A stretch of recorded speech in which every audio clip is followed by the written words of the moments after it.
Okay, so this is my topic, economic incentives for body parts, question mark.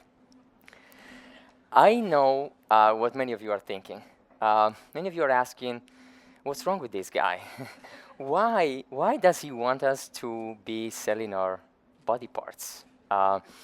Aren't donations of blood, plasma, bone marrow, organs, aren't those supposed to be altruistic acts of generosity? And so why would we want to contaminate that generosity with markets, with monetary payments, or with incentives?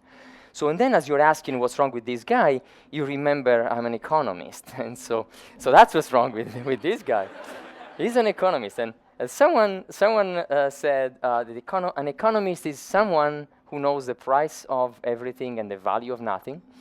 And so if you are thinking that, if you share that view, you're not alone. So here's what a sociologist from Yale had to say to the New York Times about economists. He said that the problem with economists is not that we are unreasonable people. He said that we are evil people, that we live in a different moral universe. Okay, so let's start from the question why. Okay, why even think about offering payments or incentives for organs or blood?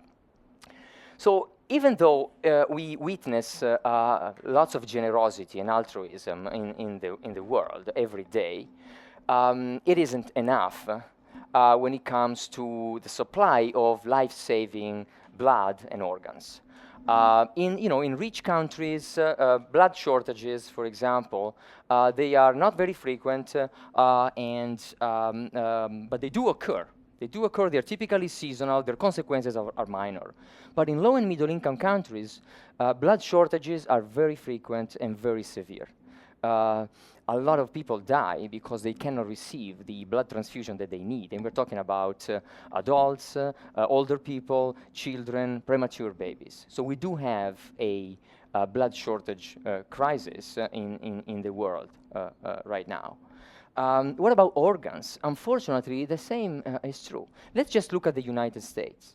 Okay? In the United States, the demand for organs far outstrips supply. Okay? Last year, about 120,000 patients in the United States were on the waiting list to receive an organ. About 28,000 transplants were performed. That's a big gap between the need, the demand for organs, and the supply of organs. And the gap between the demand and supply has been increasing over time. Over time, the demand has been increasing, and the altruistic supply hasn't increased as much. So the consequences of these shortages are very, very severe. The average waiting time for a kidney is about 5 years today. It was 3 years 10 years ago. About 7,000 people die every year because they cannot get an organ for transplantation that they need. This is a huge human cost. Associated with the human cost, there's also a financial cost. Recent estimates have this financial cost about $7 billion annually. This is coming from the value of the lives that are lost, because people cannot get an organ and they die, and also the financial cost of the alternative to, say, kidney transplant. The alternative is dialysis, and dialysis is very expensive, and it's also far less effective compared to a kidney transplant for both the life expectancy, subsequent life expectancy, and also the quality of life. So we do have a problem. So what is causing the shortage? Well, giving body parts is costly. So take kidneys, for example. Take live kidney donations. There is a cost. There is an opportunity cost of time. There's the lost wages that donation entails. And there is a risk of surgery, and there's also some risk of complications post-surgeries. So you have these costs. It's a costly activity, and at the same time, payments are prohibited. There's a 1984 law in the United States that prohibits payments. Violations of this law are punished with steep fines and also with jail time. So when an economist sees an activity that is costly to provide and for which the price is constrained to be zero, economists usually expect to see a shortage in this situation. So that's the reason for the shortage. It's a costly activity. Now, a lot of people are willing to pay those costs to save the life of a loved one, a relative, but most of us are not willing to incur those costs to give an organ to a stranger. So here's where incentives could help. Economic incentives would increase the supply of organs and other body parts. Recent estimates indicate that a payment of around $15,000 would be enough to close the gap between the demand and the supply of kidneys, for example. So why not using incentives? There are some concerns with using payments for blood and organs. So let's take a look at those concerns. There are three main concerns here. First, it is possible that the introduction of payments might crowd out altruistic donations, might reduce altruistic donations. And that could happen for a variety of reasons. For example, the introduction of payments might conflict with people's intrinsic drive, intrinsic motivation to do an altruistic act. And that might depress altruism. Or it's just possible that, say, if I know that because of the payments, more organs will be supplied, then I might feel that my altruistic donation is no longer needed, no longer necessary, and so altruistic donations might drop. So you see, this is an empirical question, right? What would happen if we introduce incentives? Would the total supply of body parts go up or down? It's an empirical question. A second concern is that the payments or the incentives might attract the wrong kind of people, the wrong kind of donor. People who are attracted by the payments might have poorer health, might be induced to misrepresent their behaviors and their health history, which might, that's the concern, contaminate the blood supply, say, or the organ supply. So that's another concern, which also can be tested empirically. And the third category of concerns, very important, ethical concerns. So because the first two concerns can be sort of settled with empirical studies, I'm going to talk about those first, and then I'm going to be talking about the ethical concerns. So what does the evidence say? What happens when we provide payments for body parts? Well, let's go back to 1971. More than 40 years ago, Richard Titmuss wrote a very important and influential book, The Gift Relationship, where he argued that payments for blood, payments to blood donors would reduce the quantity supply and jeopardize the safety of the blood supply. This was a highly influential book. Many countries started prohibiting payments, in part influenced by this book. Today, the progress that we made in screening and testing technology for transmissible diseases makes the safety concern a little less important. It's still a concern, but it's less important than it was 40-something years ago.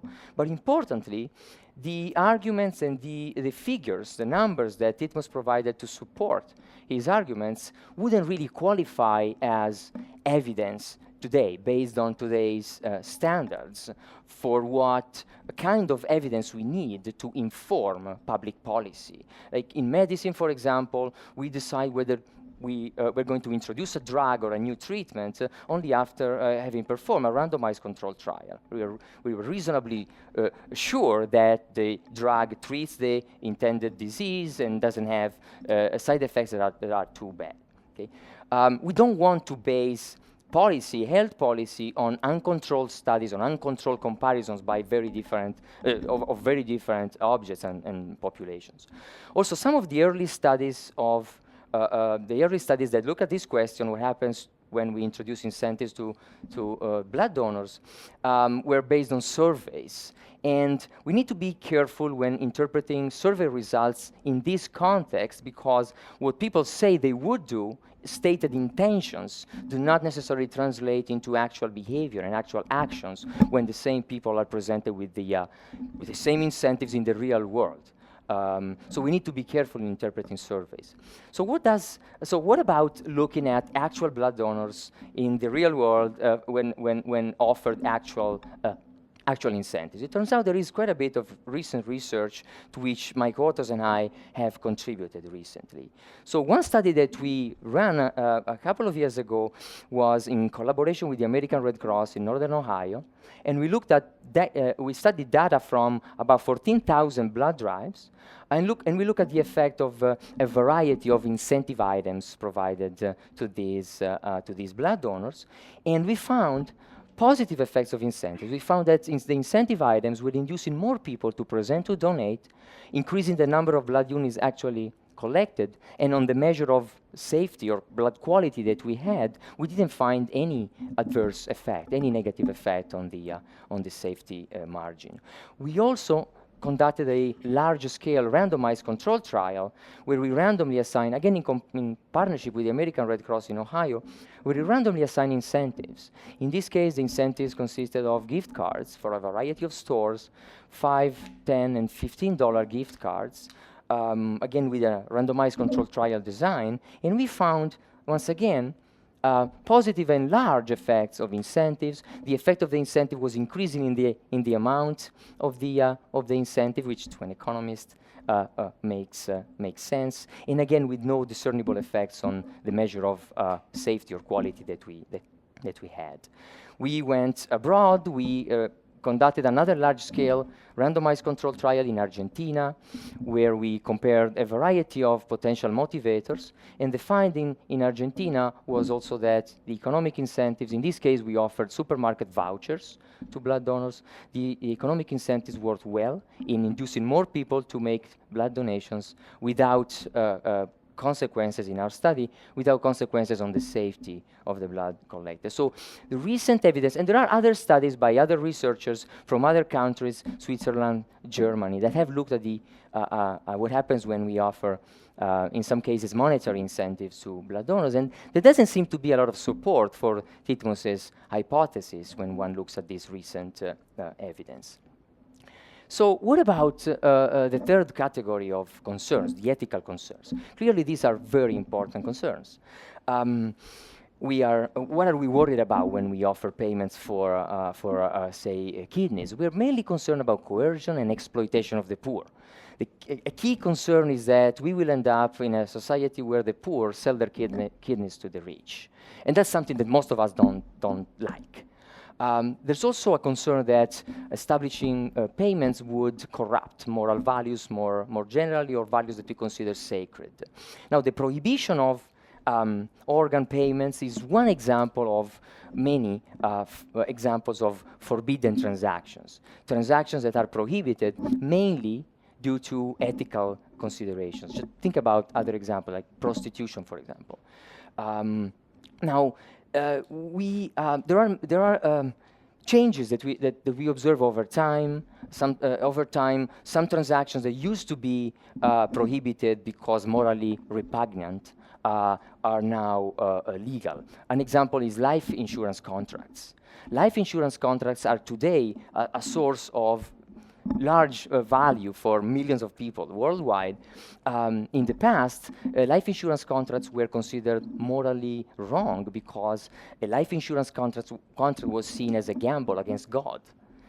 You would be gambling with your life. So that was considered immoral, and so those contracts were prohibited. But that has changed. So these things, there are also obviously differences across cultures. So in certain countries, certain transactions are allowed. In other countries, they're not. So this is interesting. So now the question for organ sales today is, what do people think today about incentivizing, introducing payments for organs? Today is 2015. As we've seen, the human cost of the shortage has been increasing dramatically over time. The law prohibiting payments was passed in 1984. So maybe the attitudes of American society have changed in the meantime. And so it is interesting to ask whether information about costs and benefits of prohibition affect people's attitudes toward payments for organs. Or because the alternative is that maybe not. Maybe we think that what we have here is a sacred value that cannot be sacrificed even in the presence of human and financial cost. But again, this is a question that can be settled empirically. And so that's what my co-authors and I have done in a recent study, where we conducted an online experiment, a randomized online experiment, where the treatment group was provided information about the organ shortage in the United States and the estimated effects that payments would have on reducing the shortage. And it turns out that the effect of information when compared to the baseline is very strong. A substantial fraction of the respondents were persuaded to favor a regulated system of organ payments when provided with information. The results imply that about 40% of those who were initially against, they change their mind and they become in favor of incentives. Now, clearly, the way that a hypothetical system of payments would be implemented in practice, that's a very important next question to ask. How would that system work? One common misconception is that allowing payments would be equivalent to having a free market where individuals go and exchange kidneys for cash. That's just wrong to think like that. There is a whole spectrum of policy options, and it turns out that the details of the implementation matter for people, so for whether people are in favor or against the market for kidneys. Another study has shown that when people were told that a government agency would intermediate between the supply side, between the donors and the recipients, more respondents, and this was a study of a representative sample of the US population, more respondents were in favor of a market for payments when a government agency would be intermediating, as opposed to individual purchasers. So the details are very important. So my message today is this. Given the very large human and financial cost of the current shortage, I believe we need to give incentives a chance. So what I hope is to meet you again in 10 years, or maybe sooner, and to tell you about the new policy that was designed to be able to harness, to exploit the power of incentives, reducing the organ shortage, saving lives, while at the same time minimizing any unintended consequences or minimizing taking care of the ethical concerns. So obviously this will require a lot of hard work. That's where the hard work is, in devising an optimal policy. I don't think today we have all the ingredients for what an optimal policy would look like. This would have to be a joint effort between lawmakers, government agencies, bioethicists, economists, obviously patients and donors association, a joint effort. It would require a lot of effort, but the payoff is really, really big. And the net present value of this enterprise is really big. And so I think we have to give it a try. Thank you. Thank you, Sam.